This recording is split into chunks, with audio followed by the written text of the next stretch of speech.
এক বা দুই নয়, ১০০ কোটিরও বেশি ডলার পানির নিচে তলিয়ে গেছে দুবাইয়ের। যদিও বিশেষজ্ঞরা বলছেন ১০০ নয়, কয়েকশো কোটি ডলার ছাড়াতে পারে ভেসে যাওয়া অর্থের পরিমাণ। কিন্তু কিভাবে? কারণ গেল ৭৫ বছরের ইতিহাসে সবচেয়ে ভয়াবহ সর্বনাশা ঝড় বৃষ্টিতে পানির নিচে তলিয়ে গেছে দুবাইয়ের বিশাল বিশাল প্রাসাদ, অট্টালিকা, দামি গাড়ি, শপিং মল, মেট্রো স্টেশন, বিমানবন্দর, এমনকি বিশাল জেট বিমানগুলো। আর এ সব কিছু মেরামতে গুনতে হবে বিশাল অঙ্কের অর্থ। এক কথায় থমকে যাওয়া অচল বিপর্যস্ত দুবাইকে আবারও সচল করতে খরচ হতে পারে কয়েকশো কোটি ডলার। যেমন ঝড় বৃষ্টিতে সৃষ্ট বন্যায় অনেকেই পানির মধ্যেই বিলাসবহুল দামি গাড়িগুলোকে ছেড়ে যেতে বাধ্য হয়েছে। ফলে কোটি ডলারের এসব অনেক গাড়ি মেরামতেও যেমন ব্যয় হবে প্রচুর অর্থ, আবার বহু গাড়ি শেষ পর্যন্ত হয়তো পরিত্যক্ত হয়ে যেতে পারে। আমার ৩টি গাড়ি চলে গেছে।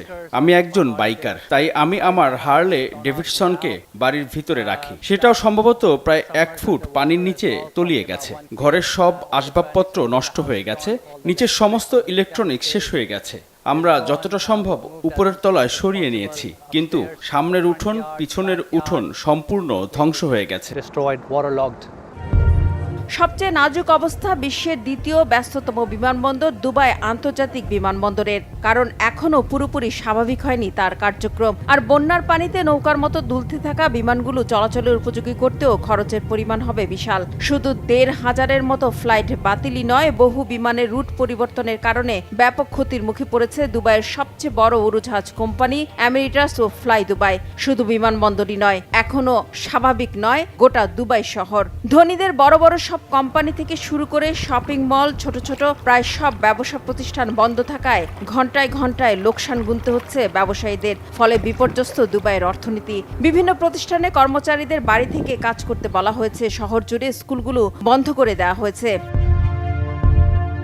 বন্যার কারণে চরম ক্ষতিগ্রস্ত হয়েছে দুবাইয়ের স্পোর্টস সিটির মাঠগুলো। চরম খারাপ খবর পর্যটন খাতেও। নানা রঙের আলোর ঝলকানি, চাকচিক্য আর জৌলুসের শহর দুবাইয়ে রয়েছে বিশ্বের সবচেয়ে উঁচু ভবন বুর্জ খলিফা সহ আকাশছোঁয়া বিশ্বমানের অবকাঠামো। বিলাসিতা আর জাঁকজমক দুবাইকে পরিণত করেছে বিশ্বের দ্বিতীয় সেরা পর্যটন গন্তব্যে। তাই বরাবরই আন্তর্জাতিক পর্যটকদের আকর্ষণের মূল কেন্দ্রবিন্দু দুবাইয়ে প্রতি বছর ভিড় জমান ১,৭০,০০,০০০-এরও বেশি পর্যটক। টাকা দিলে নাকি সব মিলে এই শহরে। আর এই বিলাসী পর্যটকদের ঘোরাফেরা, থাকা আর কেনাকাটার অর্থ দিয়েই ফুলে ফেপে উঠেছে দুবাইয়ের অর্থনীতি। কিন্তু একদিনের ঝড় বৃষ্টিতে সব ধুয়ে মুছে গিয়ে বিলাসবহুল দুবাই এখন জরাজীর্ণ এক শহর। তাই আপাতত সেখানে পা ফেলছেন না পর্যটকেরা। ফলে বিশাল অঙ্কের বৈদেশিক আয় থেকেও বঞ্চিত দুবাই কর্তৃপক্ষ।